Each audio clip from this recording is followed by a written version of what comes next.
بسم الله الرحمن الرحيم. السلام عليكم ورحمة الله وبركاته. أهلا بكم في فيديو جديد سهل وبسيط مع مودي. النهاردة إن شاء الله حبايبي هعمل لكم التوست الأسمر بطريقة سهلة وبسيطة جدا، مش هتتوقعها طريقته.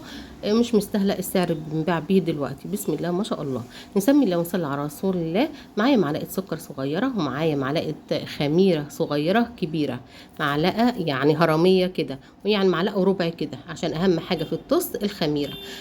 دوبت السكر معايا كوبايه ميه. كوبايه الميه دي اللهم صل وسلم وبارك على سيدنا محمد، هاخد منها حوالي 3 4 معالق كده. ومعايا 300 جرام دي. 300 جرام دي دولك قد ايه؟ كوبايتين وربع او كوبايتين ونص، ما تقلقوش مش هتفرق، بس انا بعمل على قد ومعايا 300 جرام دولك هضيف لهم معلقه كبيره نشا، معلقه كبيره هرميه كده نشا، علشان دي الحبه الكامله ما يتفتفتش معاكي اما تيجي تستخدميه كسندوتشات او تقطيع. ومعايا ربع معلقه من كبيره بيكنج باودر، ربع ما تكتريش علشان ما يتقطعش معاكي، ربع معلقه كبيره بيكنج باودر. ومعايا ربع معلقه صغيره من البيكربونات الصوديوم او الكربونات، وبنجيبها من عند العطار. زي ما قلت النشا دوت لازم نحطه، وما فيهوش جلوتين ولا فيه اي حاجه ضاره، بنحطه علشان خاطر يمسك لي شبكه الحبه الكامله.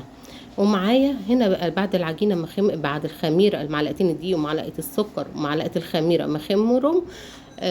حطيت فانيليا، حطيت معلقه عصير نص ليمونه، حطيت معلقه خل، حطيت معلقه عسل اسود. عسل اسود ده بيديني طراوه.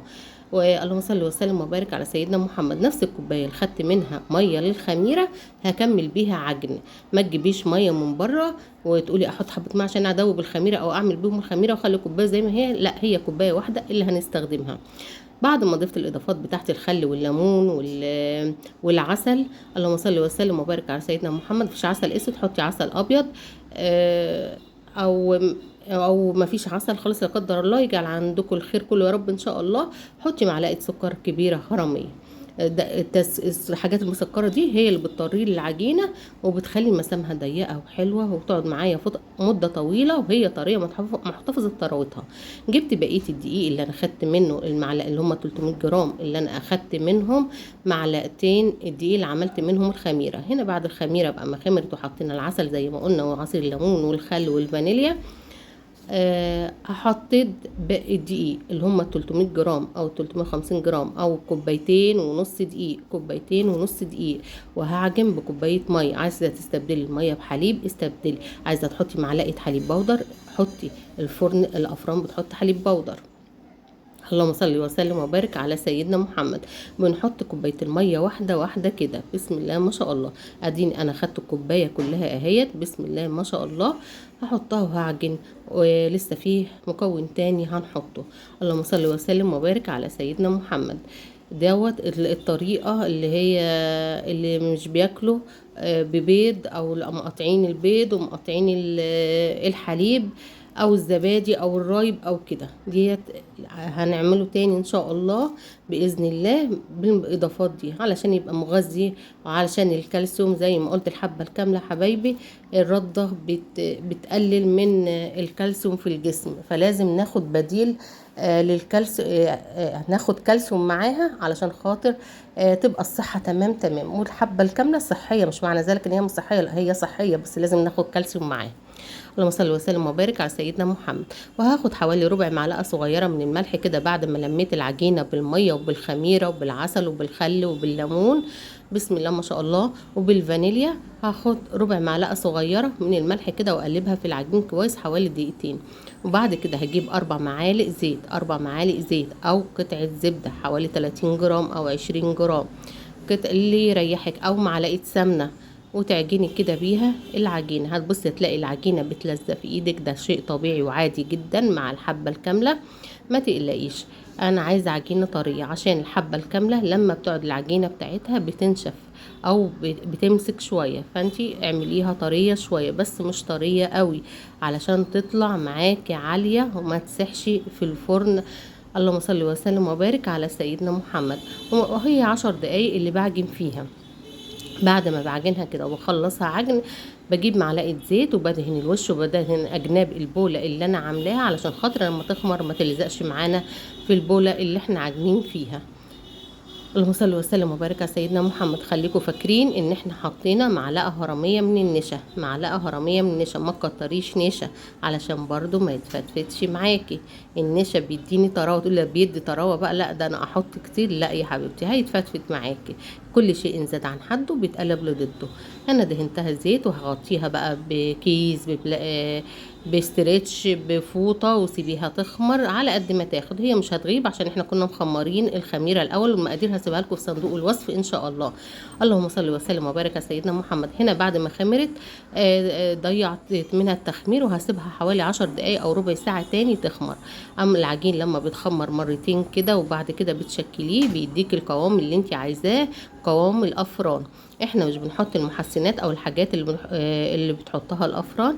فايه اللي بيساعد؟ الليمون والخل والحاجات دي كلها هي اللي بتساعدنا على ان نوصل للنتيجه بتاعه الافران، كلها حاجات صحيه ومن البيت. هجيب القالب اللي انا هعمله هدهنه زيت وهرش فيه رشه دقيق من الحبه الكامله، الدقيق اللي انا مستخدماه اكني بعمل كيكه.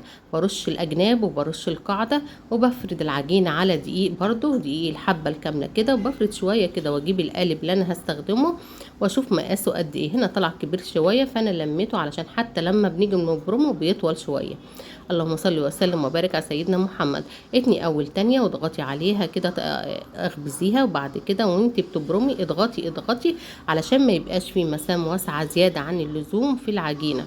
بعد كده بتقفلي العجينه كويس. بسم الله ما شاء بسم الله ما شاء الله. كده حبايبي بقى هنفردها، نفردها بس، نبرمها برمه بسيطه كده وبنحطها، او ما تبرمهاش علشان خاطر ما تبقاش اكبر من القالب اللي معانا دوت. ممكن على فكره تطلع اعمليها مدوره في كبات الكب كيك الالومنيوم دي، تقسميها وتحطيها فيها.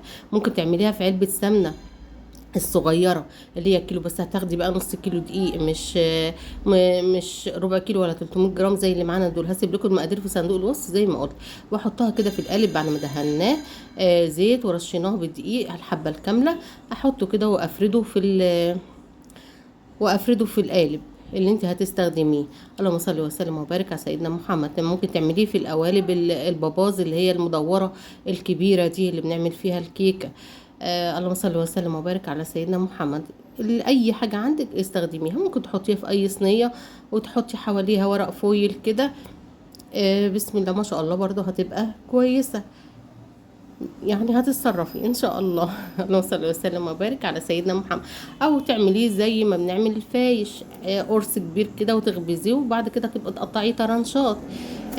فسكة ابو زيد كلها مسالك يعني. بسم الله ما شاء الله اللهم بارك. بعد ما فردناه كده بجيب بقى معلقه زيت وبدهنه كويس جدا. انا هرش عليه سمسم وحبه البركه، حبه ترشي رشي، مش حابه ترشي ما ترشيش. بس اذا كنتي هترشي ما تعمليش زي كده، انا نسيت ودهنت الزيت على طول. المفروض كنت ادهن، اجيب نص معلقه سكر على معلقه ميه كده ولا معلقتين ميه وادوبهم، او معلقه عسل صغيره مع معلقه ميه وادوبها وادهن بيها الوش، واحط عليها السمسم وحبه البركه. انا كنت حاطه سمسم وحبه البركه وزعتر. ممكن براحتك، عايزه تضيفي ضيفي، مش عايزه تضيفي ما تضيفيش براحتك.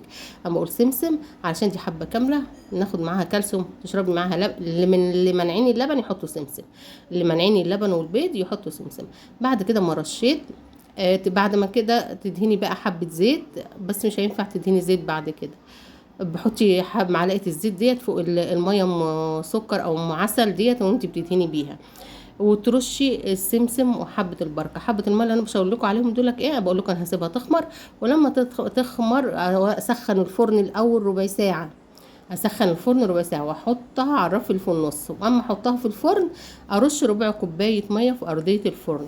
اعمل البخار اللي بيبقى موجود في الافران بره، بعوض طريقه التسويه عندي في البيت في فرن البوتاجاز، اني برش ربع كوبايه الميه دي عشان، او مكعبين تلج تحطيهم في ارضيه الفرن لما بتدخلي الفرن العجين الفرن، والتانية يطلع بخار ميه كده، او بوله فيها ميه بتغلي وتحطيها التانية تغلي وتطلع بخار في الفرن، بتديني الرطوبه اللي بيخبزوا بيها في الافران بره. انا هنا بقول لكم تاني، شايفين خمر معايا اهو، بسم الله ما شاء الله كان قد ايه وبقى قد ايه، بسم الله ما شاء الله اللهم بارك.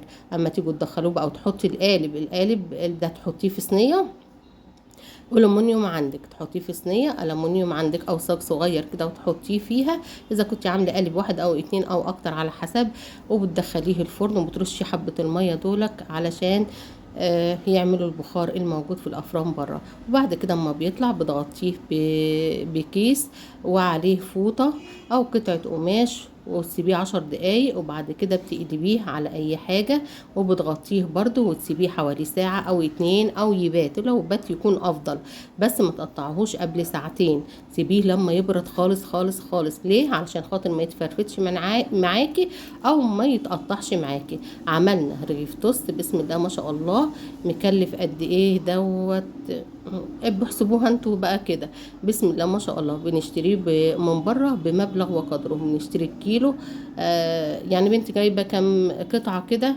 من اسبوع، جايباهم ب20 جنيه، 6 قطع قد دول بالظبط. بسم الله ما شاء الله. احنا هنشوفوا بقى عملنا كام قطعه، مش فاكره والله، نسيت التكلفه. بحسبوها كده واحنا بنعمل بسم الله ما شاء الله، طري وهش وخفيف وجميل جدا جدا. يعني لما كلوه والله يا ماما طعمه احلى من بره، والله يا ماما طعمه احلى من بره. انا كنت بعمله هم صغيرين بس دلوقتي كبروا بقى وفهموا كده. الفيديو بتاعنا يكون خلص، والسلام عليكم ورحمه الله وبركاته.